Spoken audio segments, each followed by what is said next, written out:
Buenas noches, bienvenidos al curso de Comercio Internacional de ISAE Universidad para los estudiantes de la licenciatura en Gerencia de Empresas. Esta es la sesión número 1 denominada Introducción al Comercio Internacional. La agenda de la noche está enfocada en los siguientes temas: concepto de comercio internacional, teorías del comercio internacional, apoyos y obstáculos del comercio internacional, balanzas de pagos y mercados de divisas y el tipo de cambio. Objetivos del módulo número 1. El objetivo general va enfocado a analizar los aspectos fundamentales del comercio internacional desde una perspectiva dinámica y objetiva. Para poder lograrlo, vamos a pasar a los objetivos específicos. Número 1, vamos a definir el tema de lo que es el concepto de comercio internacional aplicado a todo lo que tiene que ver a las operaciones del siglo XXI para las empresas. Vamos a analizar las diferentes teorías del comercio internacional, que son cerca de 9 teorías. Vamos a conocer los principales apoyos y obstáculos que giran en torno al comercio internacional. Y por último vamos a analizar el impacto del mercado de las divisas en el comercio internacional. Ok chicos, como modo de introducción les puedo mencionar que actualmente nos encontramos en un entorno de comercio internacional cada vez más dinámico y cambiante. En este módulo ustedes como estudiantes van a tener la oportunidad de conocer la definición del comercio internacional visto desde una forma o de una perspectiva que tienen las organizaciones en pleno siglo XXI. De igual manera, haremos un amplio recorrido a lo largo de la historia que ha dado lugar a su evolución y su impacto en un mundo ampliamente globalizado y con una gran sed de competitividad. Bien, como primer punto de la noche, vamos a definir qué es el comercio internacional. Vamos a ver cuáles son los conceptos, cuáles son los antecedentes en alusión a este tema. Bien, el tema del concepto internacional básicamente está enfocado a lo que es el intercambio de bienes y servicios que se efectúan entre los habitantes de dos o más naciones, o sea, de forma bilateral o multilateral, de tal manera que se da origen a salidas de mercancías de un país, es decir, que yo voy a vender un producto en otras fronteras, esto se conoce como las exportaciones, o las entradas de mercancías, que es cuando yo compro para abastecer mi producción nacional, ¿verdad? Ahí es donde se da el tema de las importaciones procedentes de otros países. Estos dos conceptos en su conjunto nos permiten generar una economía colaborativa, que es lo que permite establecer un comercio internacional óptimo entre las naciones que se circunscriben a este sistema. Ustedes se preguntarán, ¿cuáles son las causas principales del comercio internacional? ¿Qué es lo que desencadena la importancia del comercio internacional entre las naciones? Básicamente es la distribución irregular de los recursos económicos. Para poder establecer, ¿verdad?, el tema de comercio internacional o el tema de intercambio de bienes o servicios entre las naciones, es importante establecer una distribución de los recursos económicos. Sin embargo, hoy en día, y como es el caso de Panamá, la distribución de las riquezas no se da de forma equitativa, ¿ok? En consecuencia, se requiere mantener un equilibrio entre el tema, entre lo que se vende y lo que se compra. Por eso existe el tema de las importaciones y exportaciones, ¿ok? Para poder equiparar este sistema. Y el segundo punto es considerar la diferencia de precios entre las naciones, la cual a su vez se debe a la posibilidad de producir bienes de acuerdo a las necesidades y gustos del consumidor. Yo les estuve mencionando de que no es lo mismo ir a un McDonald's aquí en Panamá que ir a un McDonald's en España, un McDonald's en Estados Unidos, un McDonald's en la India, un McDonald's en Francia, ¿verdad? Por lo menos tú vas a un McDonald's en la India, ¿verdad? El tema del sabor de la carne, tú vas a Israel, ¿verdad? El tema de la comida kosher, ¿verdad? Tú vas a Estados Unidos, ni siquiera el sabor sabe igual, ¿ok? Y tampoco el precio. Tú compras una hamburguesa, por decir algo, aquí en Panamá En McDonald's, por decirlo de alguna manera, te sale creo que como en $6, $6.99. Tú vas a Estados Unidos, quizás te cuesta mucho más por el tema cultural, por el tema del status living, que ellos tienen el estatus de vida que ellos tienen. Es totalmente diferente. Allí se establece lo que es la diferencia de precio. Igualmente, tú vas a un, ¿qué te puedo decir? Un restaurante aquí en Panamá, por lo menos por decirte algo, La Estancia, ¿verdad? Que es un restaurante que está establecido también en Colombia, o Leños y Carbón, o un Cracks and Waffles, y aquí en Panamá te sale un precio totalmente diferente a como te lo venden en Colombia. Justamente es por el tema cultural y las necesidades propias del consumidor. En materia de las ventajas del comercio internacional, estamos enfocados en que cada país se especializa en aquellos productos donde tienen una mayor eficiencia. Por lo menos en el caso de Panamá, el tema de servicios, el tema de exportación de frutas, de hortalizas, nos permite tener cierto tipo de ventaja, ¿verdad? Por el tema del sabor, la calidad del producto, entre otros elementos importantes. Como segundo punto tenemos que los precios tienden a ser más estables. Eso en teoría, ¿verdad? Porque lo que está sucediendo con el tema del COVID-19, ¿verdad?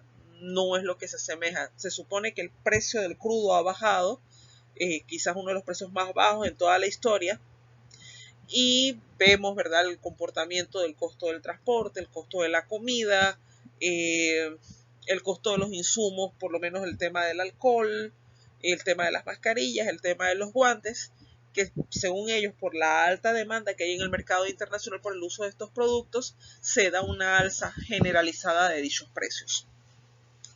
Como tercer punto, tenemos que se hace posible que un país importe aquellos bienes cuya producción interna no es suficiente y no sean producidos. Es el caso de Panamá.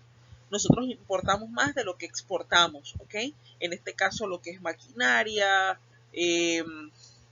cosas que básicamente no estamos en la capacidad, también frutas, flores, ¿verdad? Ropa, también es importante, importamos mucho lo que es el tema textil, ¿verdad? Todo lo que es el tema automotriz, ¿verdad? Son productos, el tema tecnológico, importado también, ¿verdad? ¿Por qué? Porque nosotros no estamos en estos momentos en la capacidad de producir esos bienes y necesitamos propiamente cubrir la demanda de la población. Se hace posible la oferta de productos que exceden el consumo a otros países, en otros mercados, el caso de las exportaciones, el caso de nuestras frutas, en el caso de nuestros servicios, ¿verdad? Y a través de toda nuestra plataforma logística somos capaces de poder exportar, o como le llamamos nosotros, dar una oferta exportable a otros países que desean también consumir nuestros productos y servicios. Se crea un equilibrio entre la escasez y el exceso, lo que permite generar una economía colaborativa entre las importaciones y exportaciones, que va concatenado al siguiente punto, que indica que los movimientos de entrada y salida de mercancías dan paso a la balanza en los mercados internacionales. ¿Okay? Nos permite mantener ese equilibrio entre las importaciones y exportaciones y ese movimiento fluido entre los mismos. Y por último, que por medio de la balanza de pago, ¿verdad? Que incluye todo el tema de la balanza comercial, que incluye el tema de las inversiones de capital y todo esto, se informa qué tipos de transacciones comerciales han llevado a cabo los residentes de una nación en un periodo dado, conocido como el año PIB. Esto se logra aquí en Panamá gracias a la información que nos genera la Contraloría General de la República, que básicamente se va alimentando de toda la información que le van generando los diferentes entes gubernamentales que son responsables de capturar esta información. Hablemos acerca de las barreras del comercio internacional. En cuanto a las barreras cuantitativas o contingentes, aquí básicamente el responsable es el gobierno, quien tiene el rol de establecer un límite a la cantidad de productos otorgando licencias de importación de forma restringida. ¿Con qué finalidad? De dar la oportunidad a nuestra oferta exportable de colocarse primeramente en los mercados. Como segundo punto tenemos las barreras de carácter impositivo, el arancel, que básicamente es un gravamen, un impuesto o una tasa aduanera, ¿verdad? Que permite generar una subida en el precio de venta interior del producto importado, por lo que en consecuencia debe provocar la disminución de su demanda, es decir, básicamente darle prioridad a la salida de la producción nacional. Como siguiente punto tenemos el tema de las exportaciones y básicamente la exportación comienza con la participación en una exposición de carácter internacional en donde yo tengo una oferta exportable que quiero dar a conocer y para ello contacto a agentes extranjeros que comienzan a realizar pedidos, establecen todo un proceso de negociación para ser socios comerciales. Y por último tenemos el tema de las importaciones, en donde existe una gran variedad de corredores, representantes, intermediarios, agentes, mayoristas y distribuidores dedicados a introducir productos en los mercados. En el caso de los mercados reducidos o de rápido desarrollo, es importante que las empresas locales compitan entre ellas para convertirse en agentes o distribuidores de marcas extranjeras de prestigio. En el caso de importadora Ricamar, en el caso de la RIMIC también, que tiene representación con productos internacionales, ¿verdad? En el caso de los MOTA, ¿verdad? Agencias MOTA o agencias Feduro, ¿verdad? Todas estas empresas, ¿verdad? Que tienen representación para ser distribuidores de marcas de gran prestigio. Vamos a hablar de esta imagen que tenemos aquí acerca del sistema de exportaciones e importaciones de Panamá en el año 2018, en donde básicamente vemos el comportamiento de las exportaciones e importaciones. En la imagen de las exportaciones, que es básicamente lo que nosotros vendemos, se cumple el principio de lo que yo les estaba diciendo, de que nosotros tenemos una balanza comercial negativa o en déficit, ¿verdad? Si vemos el comportamiento de las dos imágenes. Vamos a explicar primeramente el tema de las exportaciones de Panamá. Vemos aquí en la línea azul, ¿verdad? En esta línea correlacional azul, como para el año 2007 estábamos bastante estables en cuanto al tema de exportaciones, ¿verdad? Alcanzando casi en millones de dólares los 2.200 millones de dólares en oferta exportable, ¿verdad? Para el año 2008-2009 hubo un bajón importante por el tema de la recesión económica que se dio a nivel mundial, que se dio principalmente en Estados Unidos y que como uno de nuestros principales socios comerciales obviamente sí nos afecta bastante o nos afectó significativamente. Para el año 2010, 2011, 2012 hubo una subida bastante importante en materia de las exportaciones de Panamá. Para los años siguientes, ¿verdad? 2011, 12, 13, 14, se mantuvo bastante estable. Para el 2015, 2016 hubo un bajón, ¿verdad? También por el tema de recesión económica, vino también el tema de los Panama Papers, bueno, un sinnúmero de factores que nos afectaron. Y para los años siguientes comenzamos a elevar un poco nuestra oferta exportable y se espera que con este tema del COVID-19 sí haya un efecto bastante significativo en cuanto al tema del de la baja de las exportaciones y también de las importaciones a nivel mundial. Básicamente las exportaciones de Panamá se movieron a través de los principales puntos de salida. Cuando yo quiero exportar un producto, tengo que tener en cuenta que lo estoy sacando del país. Por eso que se le llama principales puntos de salida. ¿Quiénes participaron en esto? ¿Cuáles fueron los escenarios sobre los cuales se movió toda esta oferta exportable? A través de los puertos Balboa, Manzanillo, Almirante, CCTO, Colón Container Terminal, Puerto Cristóbal y Chiriquí Grande. ¿Ok? En modalidad aérea, el Aeropuerto Internacional de Tocumen jugó un rol importante dentro de todo esto. En modalidad terrestre, pasó Canoa y Guavito, ¿verdad? Y por último, para el tema de consumo local, otras localidades como carreteras y demás. En el tema de las importaciones en Panamá, vemos un escenario totalmente diferente, ¿verdad? Siempre a la alza, ¿verdad? Siempre a la alza, cumpliéndose lo que ya les mencioné de nuestra balanza comercial en déficit. Y en la línea azul, aquí lo vemos claramente, ¿verdad? Solamente hubo una pequeña contracción para el año 2010 por el tema de la recesión, pero lo demás siempre fue en alza. También hubo un pequeño bajón para el año 2015, ¿verdad? Pero para lo demás se elevó bastante el tema de la oferta de importaciones. Entonces, para el tema de exportaciones es importante mencionar que nosotros trabajamos con precio FOB, Free on Board o libre a bordo. Y para el tema de las importaciones de Panamá trabajamos con el CIF, el Cost Insurance on Freight o costo seguro y flete. Cuando demos el tema de los Incoterms, básicamente les voy a explicar qué significa y cuál es el efecto que tiene este tema, ¿verdad?, sobre nuestro sistema de exportaciones e importaciones. ¿Ok? Cuando nosotros estamos importando, estamos ingresando a Panamá esa oferta importable. En consecuencia, se le llama principales puntos de entrada. Aquí se invierte un poquito en el tema marítimo, ¿verdad? Se apoya muchísimo en la infraestructura marítima como Puerto Manzanillo, Puerto Balboa, Colón Container Terminal se mantiene, Cristóbal y entra Bahía Las Minas, que maneja todo lo que es carga a granel. En cuanto a la parte terrestre, cambia un poquito porque ingresan todo lo que son las zonas libres de petróleo, ¿verdad? Se importa mucho lo que es petróleo. La zona libre de Colón maneja mucho el tema de las importaciones desde Sudamérica, Asia, Europa y Norteamérica. Tenemos Paso Canoa, ¿verdad?, que maneja todo lo que es la carga que ingresa desde Centroamérica, y el tema de las zonas procesadoras y las zonas francas. Y en modalidad aérea, el Aeropuerto Internacional de Tocumen también juega un rol importante en la materia de importaciones.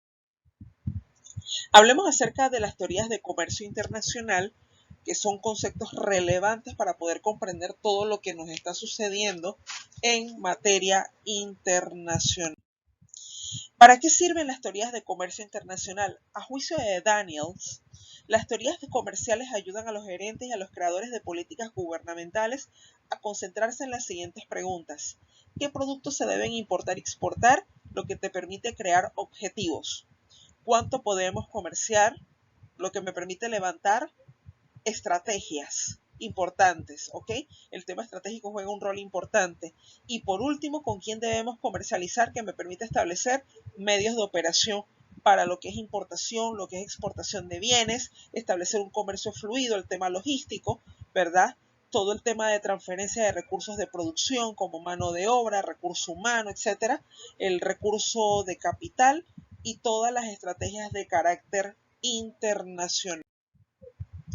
En cuanto a la división de las teorías internacionales, vamos a hablar que las teorías descriptivas son aquellas que tratan el orden natural del comercio, puesto ellas examinan y explican patrones comerciales bajo condiciones laissez-faire, o sea, sistemas de libertad comercial, por decirlo de alguna manera.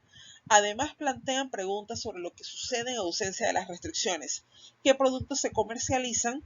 ¿Cuánto se comercia? ¿Y con quién debe comerciar un país en un periodo determinado? Y tenemos las teorías preceptivas, en donde estas recomiendan si el gobierno debe o no interferir con el movimiento libre de bienes y servicios entre los países para controlar cantidades, composiciones y la dirección del comercio. En este cuadro, básicamente vemos las teorías económicas que voy a explicar más adelante, en breve, donde vemos el tema del mercantilismo, neomercantilismo, ventaja absoluta, ventaja comparativa, tamaño país, proporciones de los factores, el ciclo de vida del producto, muy importante, ¿verdad? Muy utilizado por las grandes compañías en la actualidad y que juega un rol importante. Por lo menos Coca-Cola utiliza mucho esto. El tema de similitud de los países, el tema de la dependencia y política comercial y estratégica. Vamos a ver punto a punto cada una. Hablemos de la teoría del mercantilismo, que básicamente es una teoría comercial que constituyó el fundamento del pensamiento económico de los años 1500 y 1800 y que se considera la primera teoría del comercio internacional.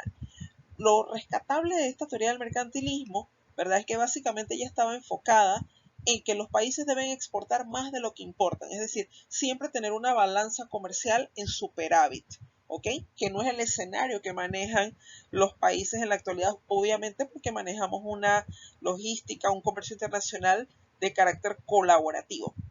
Esta doctrina defendía la intervención gubernamental para lograr un excedente en la balanza comercial. ¿Por qué? Porque ellos se manejaban en los tiempos del oro y la plata. Quien tenía oro y plata en aquella época estaban en lo máximo, eran las personas, los comerciantes de la época. ¿Ok? El error del mercantilismo consiste en creer que el comercio es un juego de suma cero y no es así. No funciona en la actualidad, ¿ok?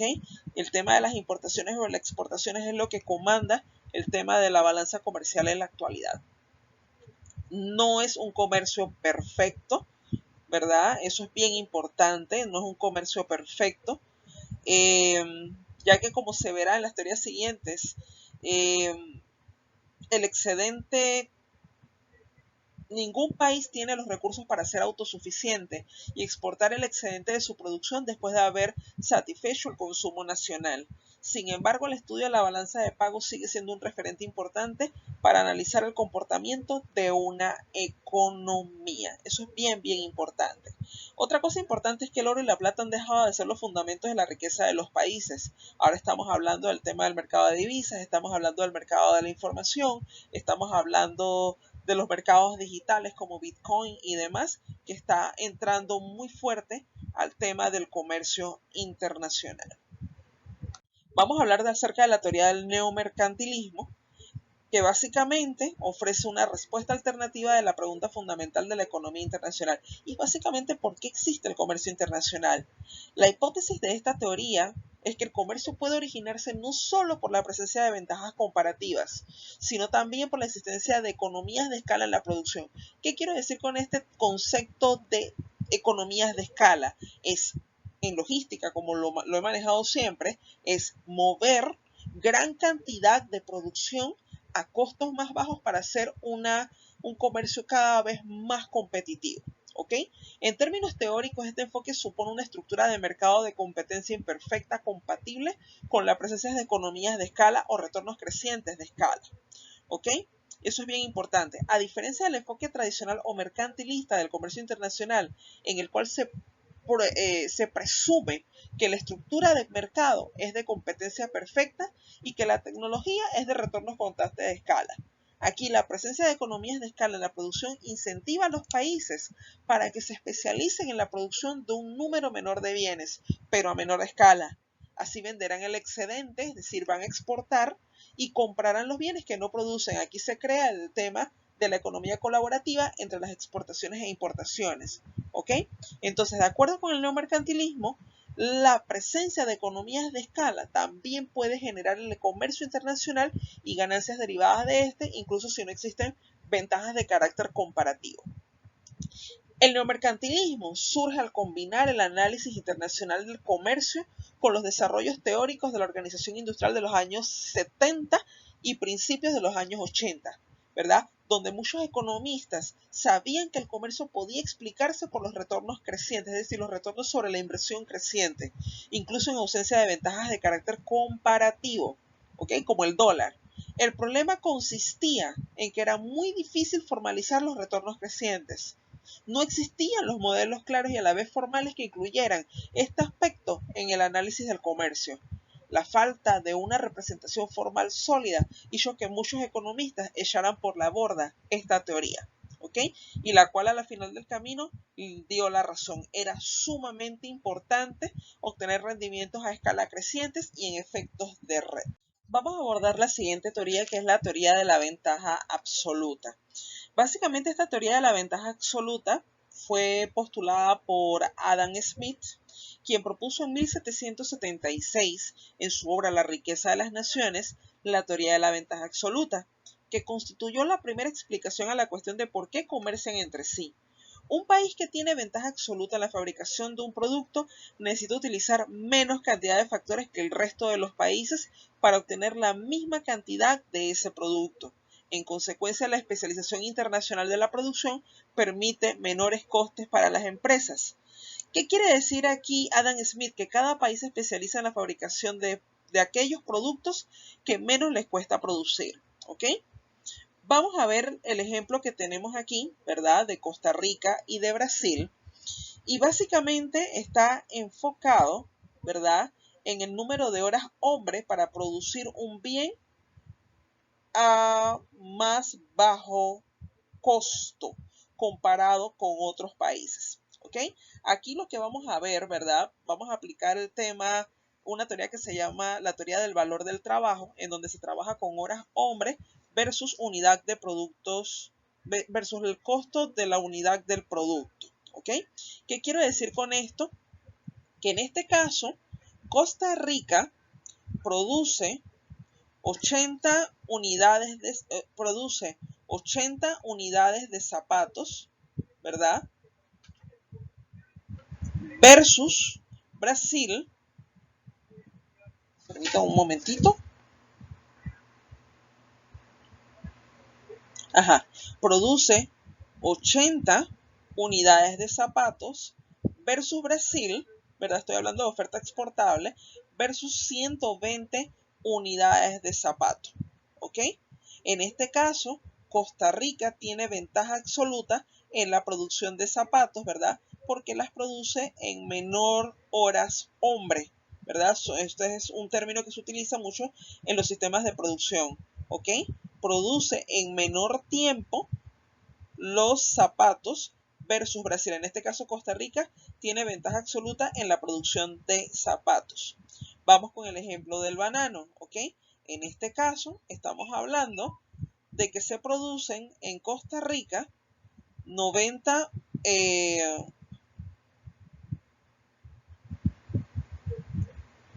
unidades de producto de banano versus Brasil que produce 100, ¿ok? Estamos hablando en cantidad de horas hombre. En este caso, Costa Rica tiene ventaja absoluta tanto en la producción de calzado como de banano. En consecuencia, no se define una relación comercial entre las partes, ¿ok? No existe un intercambio comercial, ¿verdad? En este caso, Costa Rica tiene la ventaja absoluta del comercio, lo que inclusive lo puede llegar a aislar, ¿ok? Entonces, básicamente no es la idea. La idea no es tener la ventaja absoluta, ¿verdad?, sobre el sistema de producción. La idea es poder especializarme en aquellos productos que me cueste producir, ¿ok? Eso es bien importante. Si requiero importar o exportar productos, crear un balance entre las partes. Y tenemos ahora la teoría de la ventaja comparativa, que hasta cierto punto contradice la teoría anterior, ¿verdad? Esta teoría fue propuesta por David Ricardo. Y la teoría de la ventaja comparativa afirma que cada país debe especializarse en aquellos bienes en cuya producción posea mayor ventaja. David Ricardo publicó la obra Principios de Economía Política, en la cual incluye que la teoría de ventaja comparativa responde a la pregunta de Adam Smith. Él indica, ¿verdad?, que cada país se va a especializar en aquellos bienes que produce eficientemente e importará lo que produzca con menor eficiencia, generando, ¿verdad?, ese esquema de economía colaborativa. Eso es bien importante mencionarlo.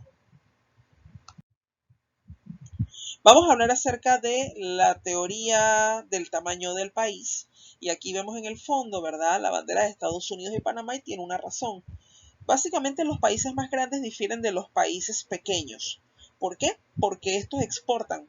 Los países pequeños exportan menor cantidad de productos e importan una parte más pequeña de otros productos. ¿Ok? Esto es bien importante mencionarlo.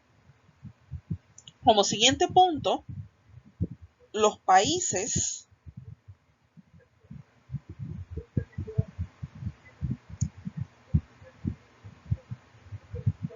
de mayor tamaño tienen costes de transportes mayores para el comercio exterior. Esto es bien importante mencionarlo porque ellos comienzan a integrar, ¿verdad? Vamos a suponer desde la modalidad aérea, la modalidad terrestre, la modalidad ferrocarril, ¿verdad? Y allí entonces el costo de transporte es más elevado por el gran movimiento de carga que ellos tienen. Como otro punto es que son capaces de manejar una producción a gran escala, generando lo que es la economía de escala a primer nivel. Y aunque la superficie es la medida más obvia de un país, también se puede comparar con base a su tamaño económico. Por lo menos Estados Unidos, el tamaño económico, el poderío económico que tiene este país en comparación con Panamá es enorme, ¿ok? Entonces los países con economías como la de Estados Unidos, que son economías industrializadas muy altas y con altos ingresos per cápita, tienen más posibilidades de producir mucha tecnología que requieren grandes series de producción, por lo menos industria automotriz, lo que es la industria tecnológica, sumamente importante para el desarrollo de las naciones, ¿ok? Entonces, básicamente las diferencias en variedad de productos, de costo de transporte, tamaños de economía y escala de producción, ¿verdad? Son las principales diferencias que se establecen entre los países industrializados, como Estados Unidos, como Alemania, como Suiza, como Italia, ¿verdad? Versus países tercermundistas o países todavía en desarrollo, como es el caso de Panamá, países de Centroamérica e inclusive de Sudamérica también. Vamos a hablar acerca de la teoría de las proporciones de los factores de Heschker-Yomlin, que básicamente la paradoja fue formulada al investigar el teorema de Heschker-Yomlin, según el cual en las exportaciones de los países desarrollados predominan los bienes intensivos en capital. En cambio, los países menos desarrollados exportan especialmente bienes intensivos en mano de obra. Por eso, aquí quiero traer el ejemplo, ¿verdad? Por lo menos Estados Unidos, ¿verdad? Empresas en Estados Unidos dicen, ok, la pieza fue hecha en Estados Unidos, pero en realidad esa pieza, vamos a suponer ropa, fue hecha, vamos a suponer en El Salvador, en Honduras. ¿Por qué? Porque el costo de mano de obra es más bajo. Sin embargo, Leontiev, que es otro economista, observó que las exportaciones de Estados Unidos son más intensivas en fuerza de trabajo calificada que en capital. Tienen una mano de obra muy fuerte, ¿ok? Que en capital de trabajo. Contradice un poco la teoría de Heschker-Yomlin. Leontiev observó que las exportaciones de Estados Unidos son más intensivas en fuerza de trabajo calificada que en capital. Entonces las exportaciones, contando que también Estados Unidos tiene mucha mano de obra de inmigrantes. Entonces las exportaciones de los países industriales suponen una mayor proporción de profesionales como científicos, ingenieros y de técnicos. Sí, pero también tienen mucha mano de obra latina, ¿verdad? Que es importante, mucha mano de obra italiana y de otras naciones que le ha permitido salir adelante. Lo que significa que tales países aprovechan estos factores de producción más abundantes. Las exportaciones de los países menos desarrollados son muy intensivas en manos de obra, pero menos calificada en ocasiones puede ser intensivas en capital, en parte como resultado de inversiones transnacionales como es en el caso de Panamá. Tenemos muchas transnacionales, ¿verdad? Vamos a suponer Procter & Gamble, ¿verdad? Pero sabemos el caso de estas transnacionales, ¿verdad? Que contratan también mucha mano de obra extranjera, justamente porque se considera de que a la mano de obra nacional quizás le falta ser un poquito más tecnificada para manejar sus operaciones. Esta teoría demuestra que la ventaja comparativa está determinada por la interacción entre los recursos de un país, la relativa abundancia de los factores de producción y sobre todo el factor tecnológico.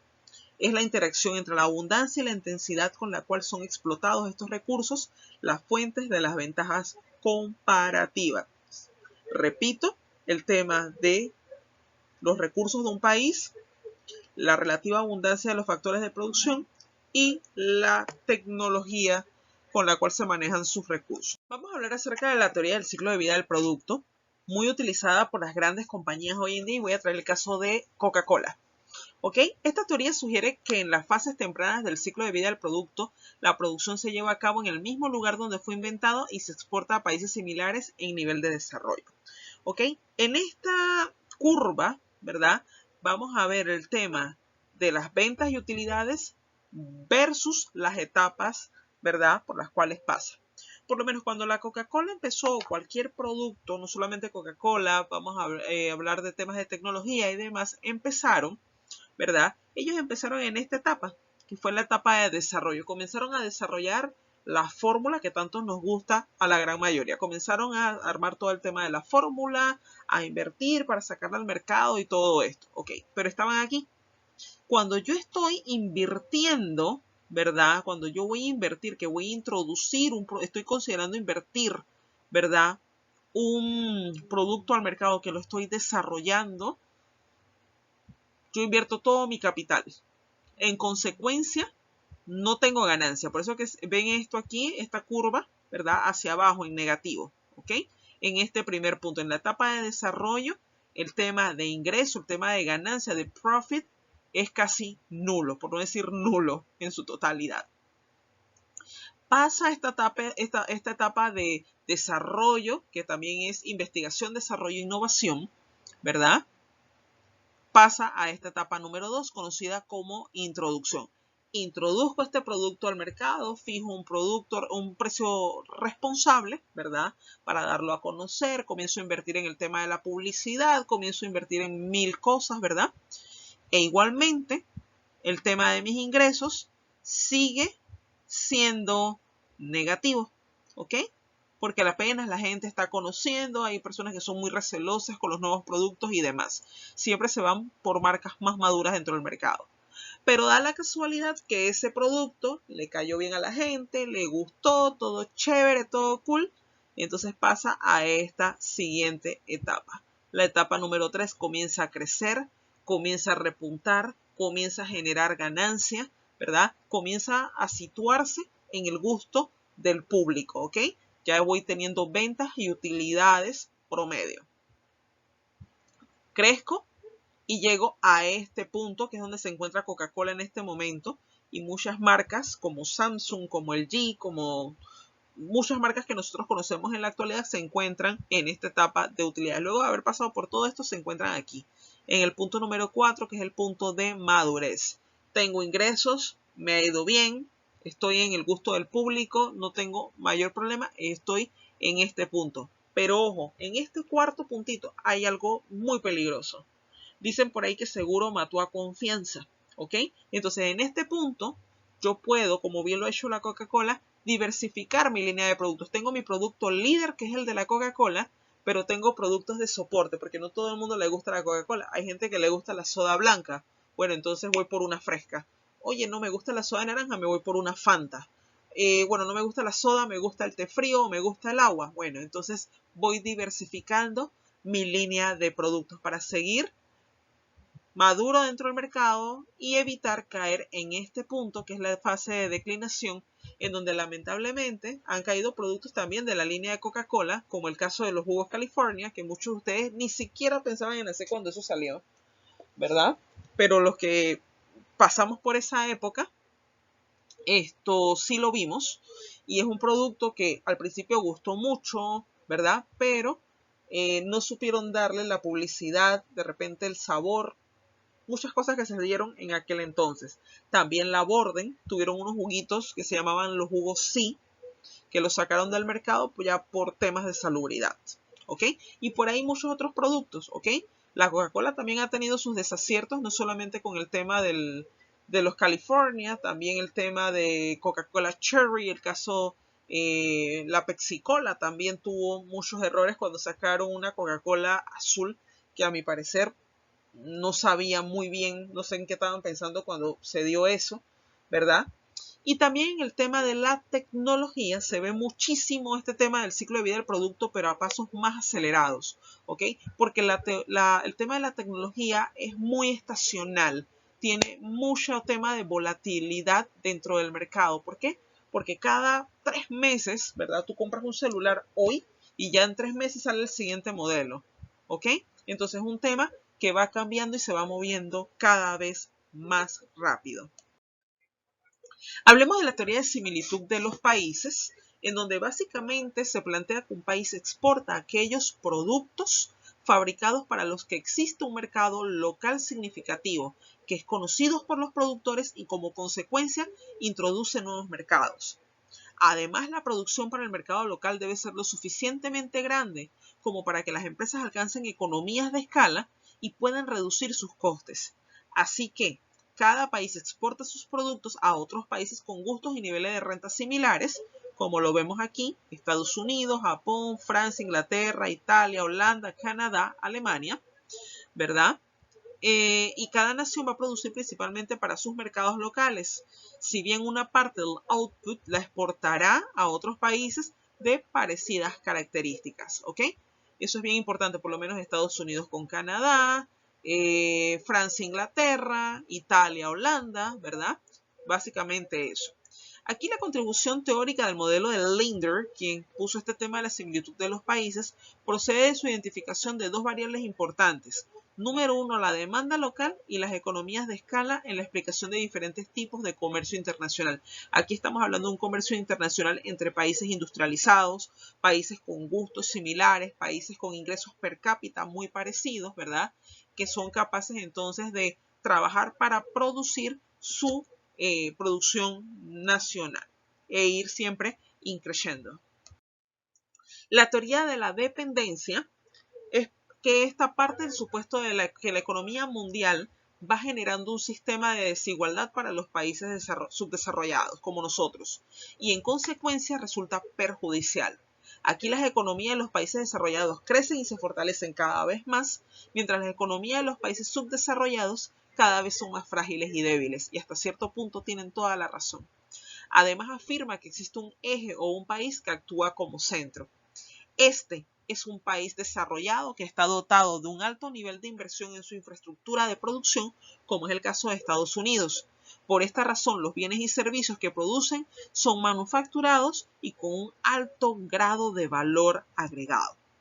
Por otra parte, alrededor de este eje central existen muchos países periféricos, como lo mencioné anteriormente, o subdesarrollados, ¿verdad? En el caso de Estados Unidos tienen Panamá, tienen los países de Centroamérica, tienen Suramérica, tienen México, ¿verdad? Que literalmente es muy apegado al tema de los Estados Unidos y por su bajo nivel de industrialización solo producen alimentos y materias primas que tienen muy poco valor dentro del mercado y como consecuencia sus precios son más bajos que los países industrializados, ¿ok?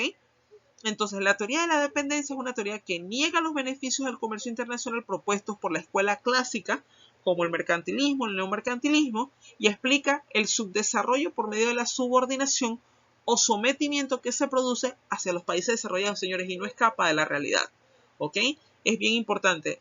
Panamá,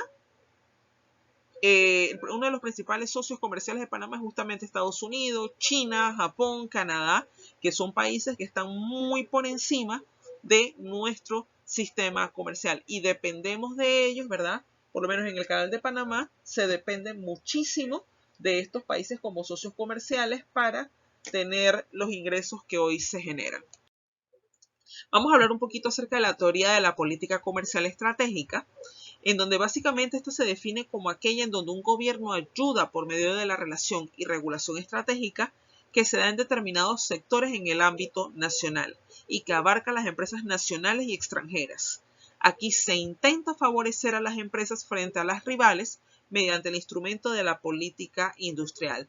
Esta teoría es hechura, por decirlo de alguna manera, de Michael Porter, considerado justamente el gurú de la competitividad empresarial. Él indica que la política industrial activa se justifica debido a las imperfecciones de los mercados internacionales. En esta imagen, ¿verdad? Básicamente dice el argumento de los subsidios que desplazan beneficios. Aquí en Panamá lo vivimos todo el tiempo, subsidian y al final, ¿verdad? Se permea un poco el tema de los beneficios a nivel país. Vamos a hablar acerca de los apoyos y obstáculos del comercio internacional, retos y desafíos. Vamos a hablar un poquito acerca del librecambismo y fomento de las exportaciones. Cuando nosotros hablamos del librecambismo, básicamente esta es la doctrina que defiende que las operaciones entre países se realicen de manera adecuada. ¿Ok? ¿Con qué finalidad? Para impulsar el comercio internacional que se utiliza con los organismos oficiales a nivel de asesoría e información y para obtener ayudas financieras de organismos internacionales como el Banco Interamericano de Desarrollo, el Banco Mundial, el Fondo Monetario Internacional, etcétera, etcétera. ¿Ok? Básicamente para realizar lo que son préstamos a la exportación y levantar la economía nacional. Hablemos también del proteccionismo y obstáculos a las importaciones, en donde básicamente el proteccionismo es la corriente económica que defiende el establecimiento de obstáculos al libre comercio. ¿Ok? Por lo menos que no haya una gran cantidad de exportaciones, una gran cantidad de importaciones que ahogue la producción nacional. Aquí básicamente se argumenta que para justificar las medidas proteccionistas que dificultan la entrada de productos extranjeros, con la finalidad de proteger la industria o la agricultura nacional, ¿verdad? Que eso era básicamente lo que hablamos hace un momento con el tema de las barreras de contingencia, y permite crear empleos directos e indirectos a favor de los nacionales. Aquí vemos en este cuadro, ¿verdad?, las posturas del proteccionismo, del librecambismo y del proteccionismo.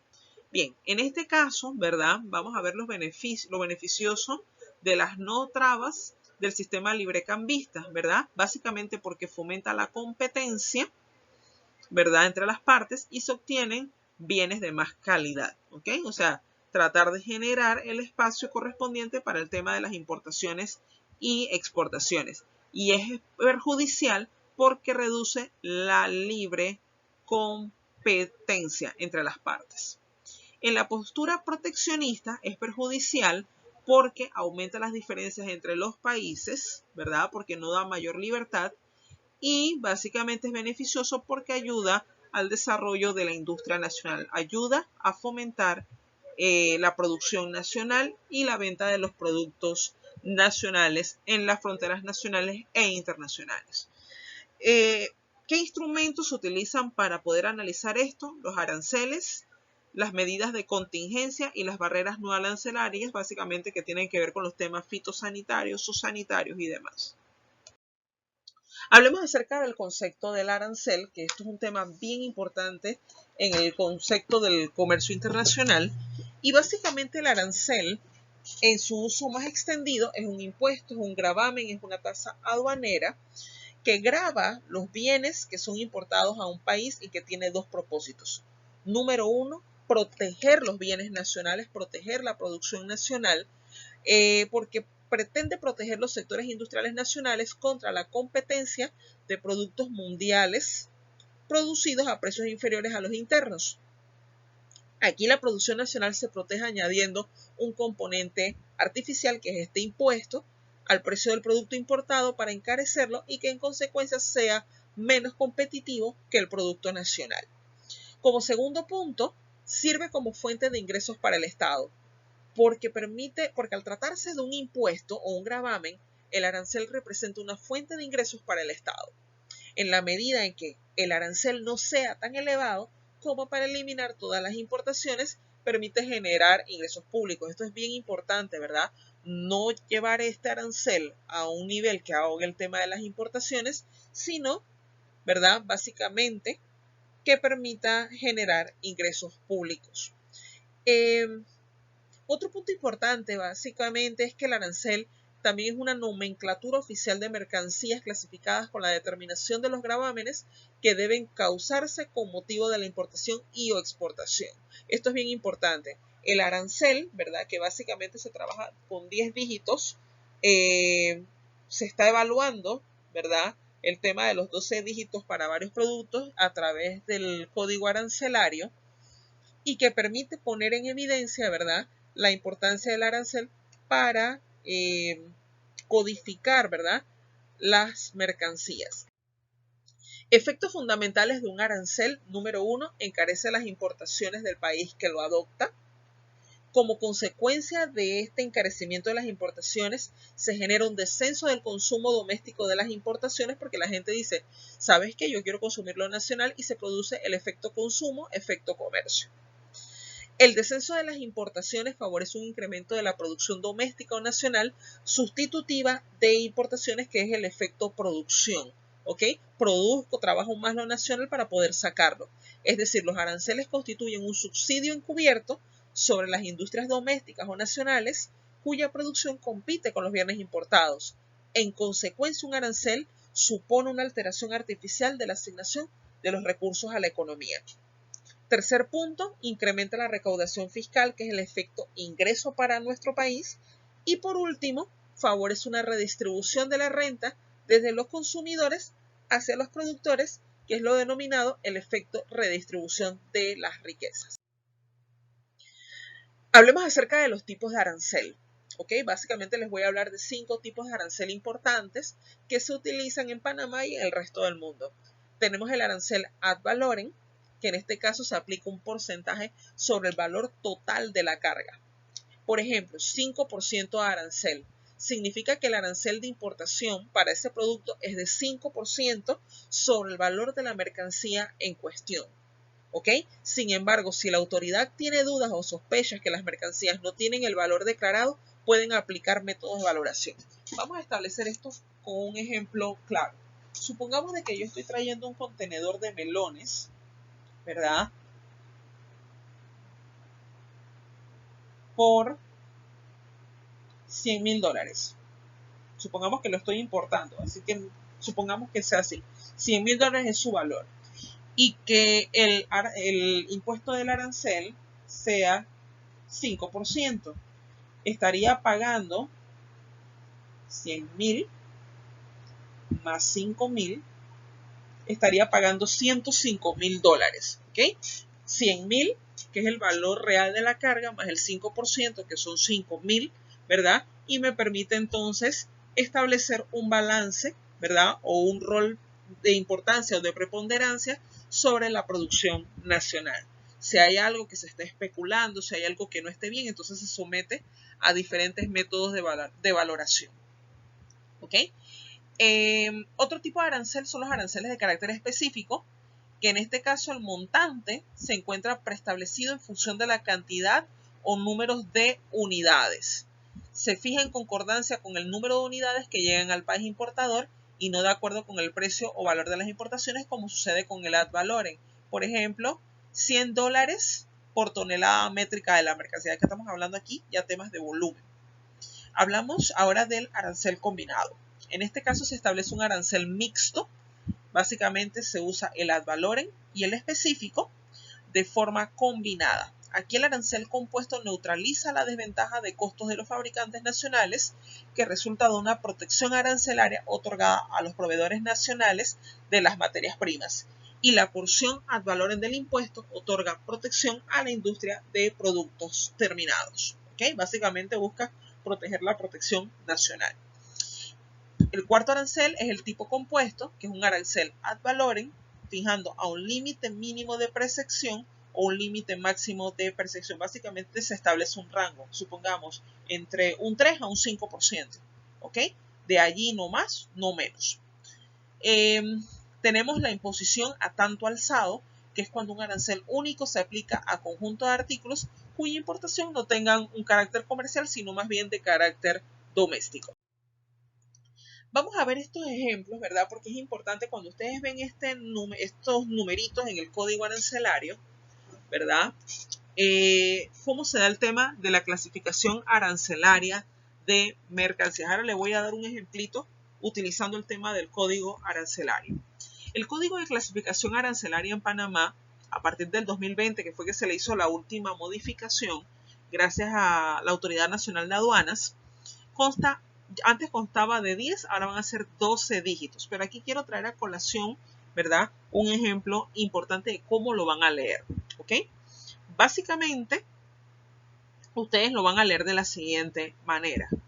El primer dígito, este 85, quiere decir que está en la sección 85. Son 96 secciones que tiene el código arancelario. Luego de aquí sigue el capítulo, que en este caso está en el capítulo 10, el tema de las afeitadoras está en el capítulo 10. Sigue la partida, ya estamos hablando de afeitadoras. Sigue la subpartida, dice máquinas de cortar el cabello o esquila, voy especificando. Sigue la nandina, el aparato de depilar, y sigue ya el código específico, que quiere decir partes. O sea, la finalidad de este tema del código arancelario es darle la clasificación adecuada a un producto. No es lo mismo que yo diga afeitadoras, ¿verdad? Ok, afeitadoras, pero ¿cuál? A que yo diga máquinas de cortar el pelo o esquila, a que yo diga aparatos de depilar, a que yo diga partes del aparato para afeitar. ¿Ok? Entonces es bien importante tener en claro cuál es la composición del código arancelario, qué es lo que me quiere decir. Vamos a hablar ahora acerca de las barreras no arancelarias, las medidas sanitarias y normas técnicas. Ok, ya hablamos del tema de las barreras arancelarias, que es netamente el tema del arancel, ok, del tema de ese gravamen que se le fijan a las importaciones para darle, digamos, cierta ventaja a la producción nacional. Pero también existen barreras de carácter no arancelario, ¿ok? Entonces, las medidas no arancelarias son medidas de política comercial diferentes a las medidas comunes llamados aranceles, que tienen el potencial de afectar el intercambio internacional de bienes. El efecto de las medidas no arancelarias puede ser el principal objetivo de la política, por ejemplo, cuotas o provisiones o el tema de las licencias, o quizás solo el subproducto de otra política, por ejemplo, el tema de controles de calidad, normas de calidad ISO, ¿verdad? Y los requerimientos de embalaje, que es un tema bien importante, una barrera arancelaria bien importante. También es tema de las certificaciones, ¿verdad? Por lo menos cuando estás manejando carga perecedera, que tenga el tema de un certificado de fumigación, cuando estás manejando temas de animales, el tema de certificado sanitario, cuando estás manejando temas de comida, el fitosanitario, en fin, todo un conjunto de documentación, ¿verdad? Que se requiere propiamente para hacer la negociación comercial de una forma más ordenada y sistemática. De acuerdo con los acuerdos de la Organización Mundial del Comercio, la OMC, el uso de las medidas no arancelarias está permitido bajo algunas circunstancias. Por ejemplo, los acuerdos sobre barreras técnicas al comercio o el acuerdo sobre medidas sanitarias y fitosanitarias que lo mencioné antes, ambos negociados durante la ronda de Uruguay. Estos acuerdos permiten a los gobiernos perseguir objetivos legítimos por medio de políticas comerciales adoptadas, inclusive si estas provocan un decremento en el flujo comercial, muy enfocado más que todo al tema de salud, ¿ok? Por lo menos aquí en Panamá el tema de AUXA, el tema del MINSA con el tema de las certificaciones, entran justamente dentro de este tema de las barreras no arancelarias. Vamos a hablar acerca del concepto de las normas de origen. Según los expertos de la OMC, la Organización Mundial del Comercio, las normas de origen son los criterios necesarios para determinar la procedencia nacional de un producto. ¿Cómo se hace esto? A través de un certificado de origen, ¿ok? Eso es bien, bien importante. Cuando tú vas a exportar un producto, siempre se te va a pedir, ¿verdad? Dependiendo de lo que diga también la relación comercial con la persona, pero de por sí siempre se solicita el certificado de origen de ese producto. Vamos a suponer de que tú quieras certificar el origen del ganado el cual estás mandando a otro país. Cuando diga el certificado de origen, te va a decir, este producto fue producido en Panamá. Lo mismo el tema de frutas, lo mismo el tema de vegetales, en fin, todos los productos. En el caso de China, con las telas, con todo el tema de manufactura que se dice, Made in China, ¿ok? O Made in Estados Unidos. Bueno, un sinnúmero de cosas, pero siempre donde se vea el tema de dónde procede la carga. Esto genera realmente gran confianza, ¿verdad?, ante cualquier eventualidad. ¿Ok? Las prácticas de los gobiernos en materia de normas de origen pueden variar considerablemente dependiendo de los acuerdos comerciales, y si bien se reconoce universalmente el criterio de transformación sustancial con este documento, algunos gobiernos aplican el criterio de la clasificación arancelaria, que ya les expliqué hace un poquito. Otros el criterio del porcentaje ad valorem, ¿verdad? Que se los expliqué hace un momento en el tema de los tipos de arancel, y otros incluso el criterio de la operación de fabricación o elaboración.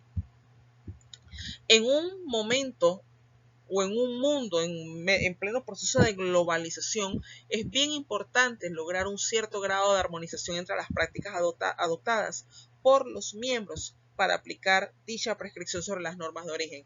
Yo en lo personal, ¿verdad?, siempre he creído que el certificar la procedencia de la carga es sumamente importante a la hora de evitar cualquier dolor de cabeza, especialmente cuando trabajamos con temas de carga perecedera. ¿Okay? Eso nos evita muchos dolores de cabeza. ¿Cuándo se usan las normas de origen?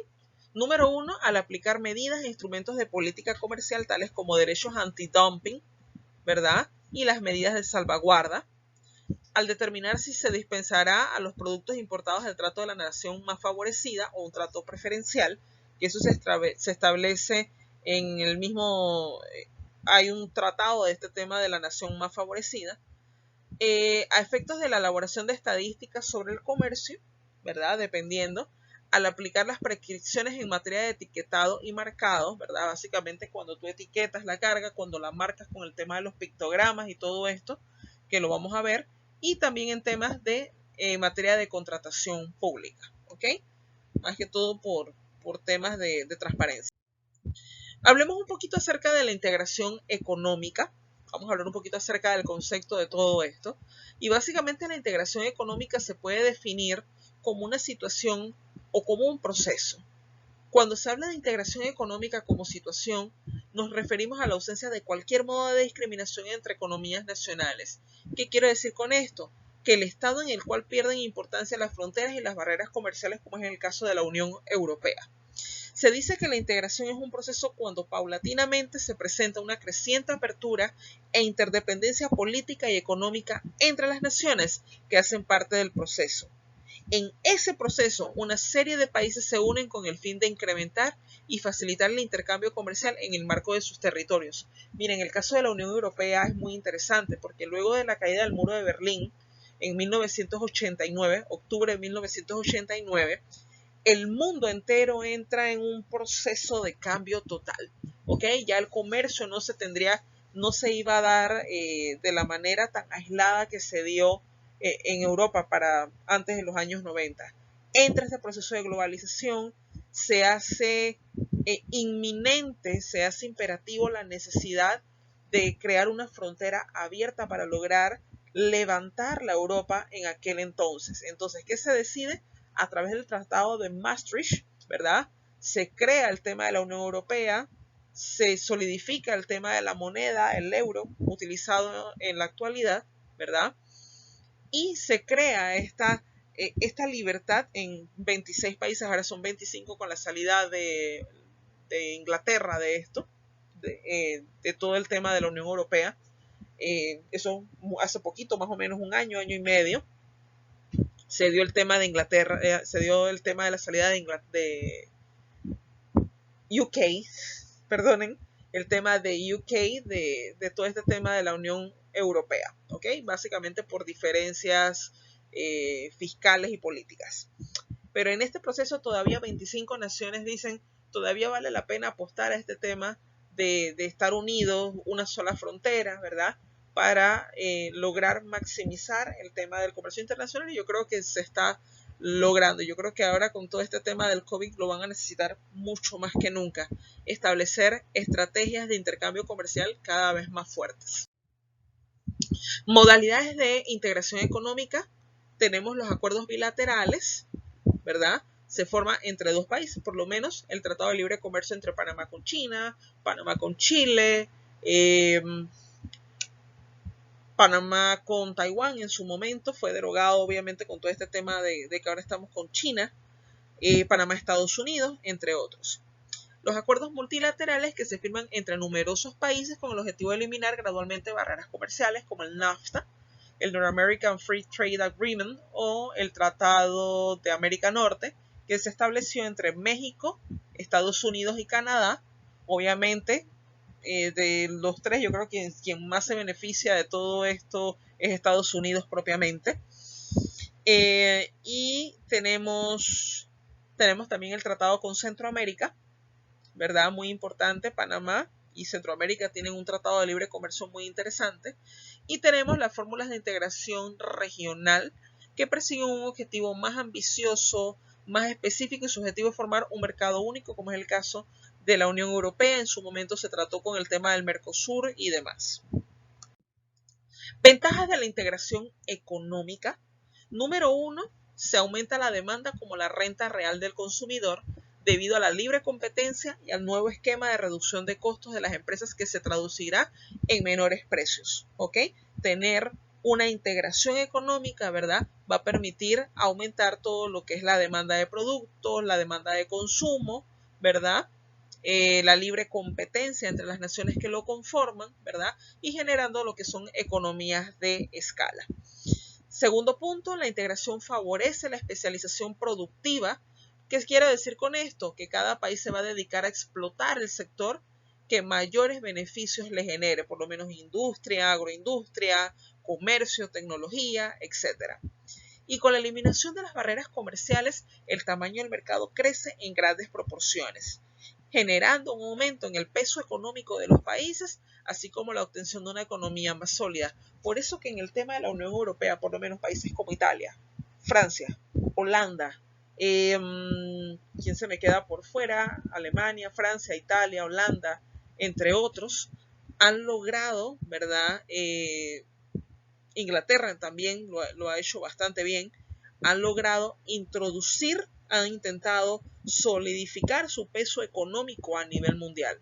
¿Ok? Por eso que muchos de ellos, ¿verdad? A estos países se les conoce propiamente como países industrializados, países con un gran poderío económico y que conforman el tema del grupo de los 8, el grupo de los 20, que son los países más poderosos e industrializados del mundo.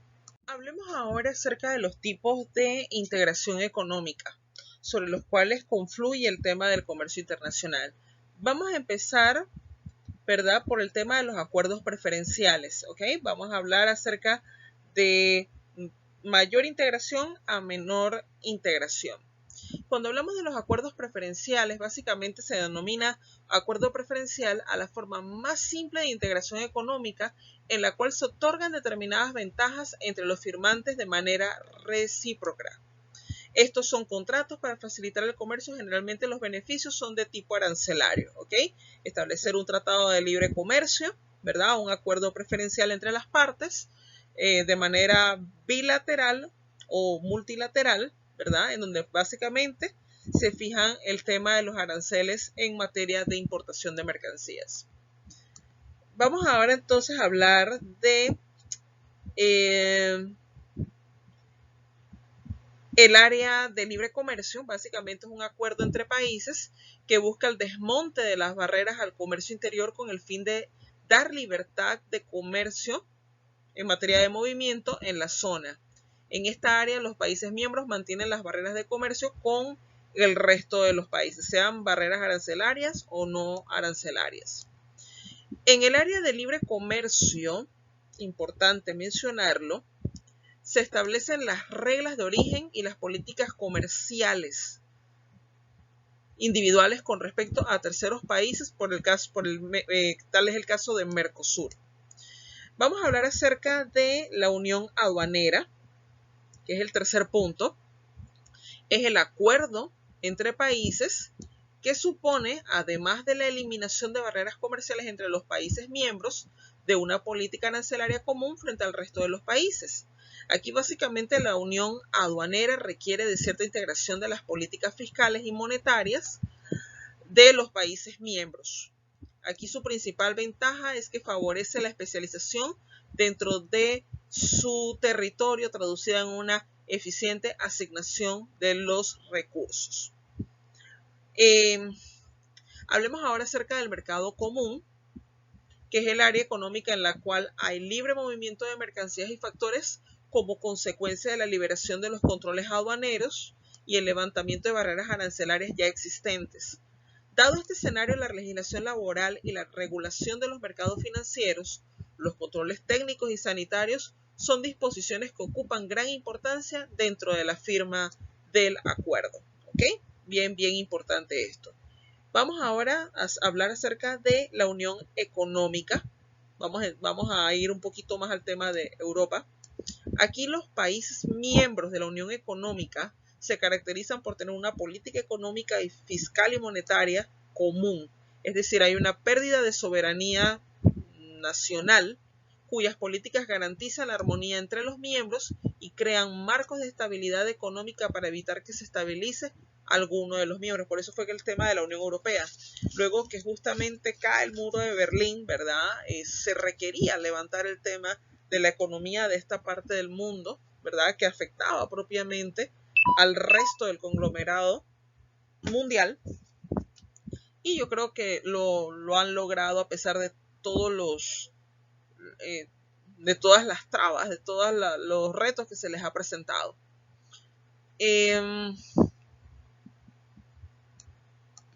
Vamos a hablar acerca de la plena integración, ¿verdad? Vamos a hablar acerca de la unión monetaria. Aquí la integración económica plena, la plena integración, que es el último punto, unión económica plena, se da cuando se contempla en un acuerdo los siguientes acuerdos: aranceles externo común, libre movilidad de recursos y de personas, libre comercio de mercancías, políticas económicas armonizadas y unificadas. La Unión Europea entra perfectamente bien dentro de este sistema. ¿Okay?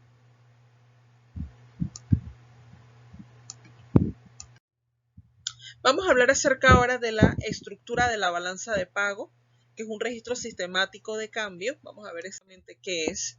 Cuando nosotros hablamos del tema de la balanza de pago, básicamente es el registro sistemático de los intercambios que tienen lugar entre los residentes de un país y el resto del mundo durante un periodo determinado, básicamente de un año.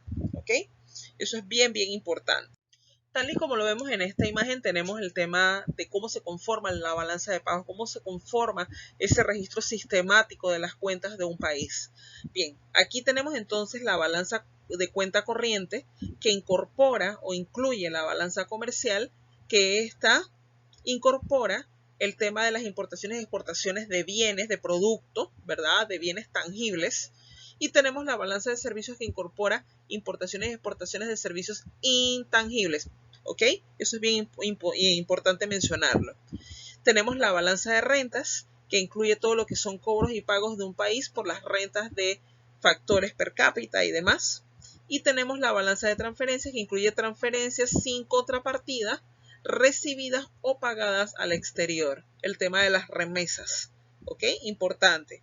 Tenemos también la cuenta de capital, que está enfocado con las transferencias para inversiones, y la cuenta financiera, que incluye los flujos financieros entre un país y el resto de los países, la inversión directa extranjera. Hablemos acerca del mercado de divisas y tipos de cambio para la obtención de beneficios entre las naciones. Ustedes se preguntarán qué es este tema de mercado de divisas y cuál es la importancia de este tema sobre el comercio internacional. Señores, les digo que absolutamente todo. ¿Ok? Cuando nosotros hablamos acerca del mercado de divisas o el mercado cambiario, es porque existen diferentes compradores y vendedores que realizan transacciones desde diferentes partes del mundo. Y no todo el mundo se maneja con dólar, no todo el mundo se maneja con el yen, no todo el mundo se maneja con el peso colombiano, no todo el mundo se maneja con el euro. ¿Ok? Existen un conglomerado de divisas, unas más fuertes que otras, ¿verdad? Pero que a la vez permite establecer un comercio internacional cada vez más competitivo. Dicho esto, el mercado de oferentes y demandantes de divisas lo componen las familias, las empresas, las entidades bancarias que juegan un rol importante en todo esto y los inversores que son los que ponen a mover, a diversificar este mercado de divisas. ¿Ok? Bien. Ahora ustedes se preguntarán qué es el tema de tipo de cambio. ¿Ok? ¿Qué es cómo se maneja este mercado? Básicamente el tipo de cambio es el precio de una divisa en términos de otra, por decirlo de alguna manera. Supongamos que alguno de ustedes se va de viaje a un país que de repente no esté dolarizado. Vamos a suponer que ustedes salen de Panamá para España. ¿Ok? ¿Qué tipo de moneda se maneja en España? El euro. ¿Ok? Entonces, supongamos, ¿verdad? Hoy en día es muy fácil hacer este tema de cambio porque tenemos muchas herramientas tecnológicas que nos permiten, voy a entrar aquí a el tipo de cambio que tiene la moneda hoy, de dólar a euro. Me gusta trabajar mucho con ese tipo de moneda porque son monedas fuertes.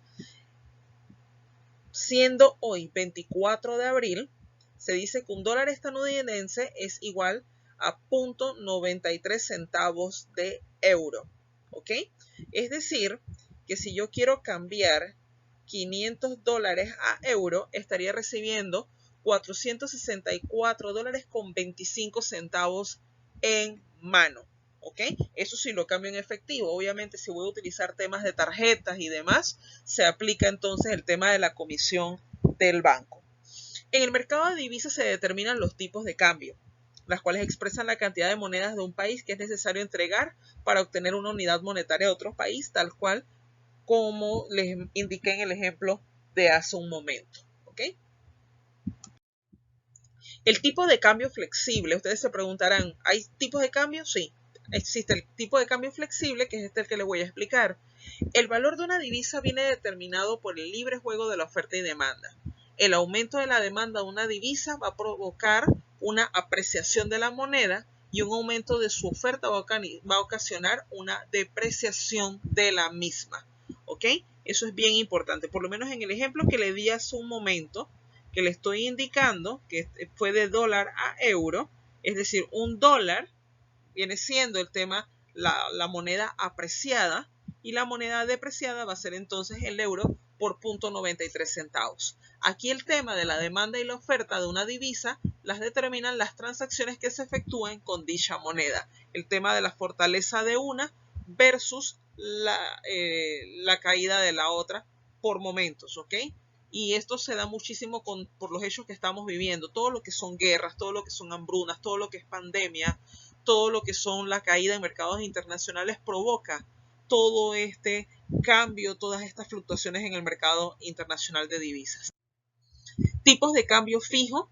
Aquí las autoridades monetarias de un país se comprometen a mantener el mismo tipo de cambio de su moneda con respecto a otra. Esto se da muchísimo, ¿verdad? Cuando vamos a establecer por lo menos negociaciones comerciales. ¿Ok? Vamos a firmar un contrato de compra-venta y dicen, bueno, mira, yo necesito que tú me mantengas el valor de la moneda, si es que voy a pagar con otra divisa que no sea, vamos a suponer dólares, que me mantengas el mismo valor hasta el final del contrato, ¿ok? Que no haya ningún cambio, no haya ningún tipo de volatilidad que me pueda afectar entonces en materia comercial. Dicho sistema fue establecido en la Unión Europea años antes de la entrada en vigor del euro. Tipos de cambio ajustables. Aquí, dicho sistema intenta combinar los dos anteriores.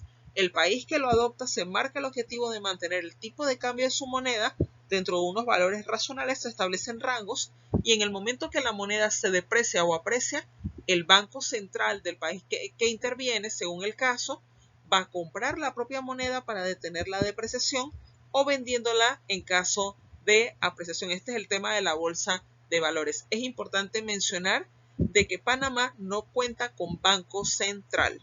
Esto es bien importante mencionarlo. Nosotros no tenemos Banco Central. Dependemos, número uno, que somos un país dolarizado y obviamente de las arcas estatales que están custodiadas por el Banco Nacional y nuestro sistema financiero robusto y competitivo.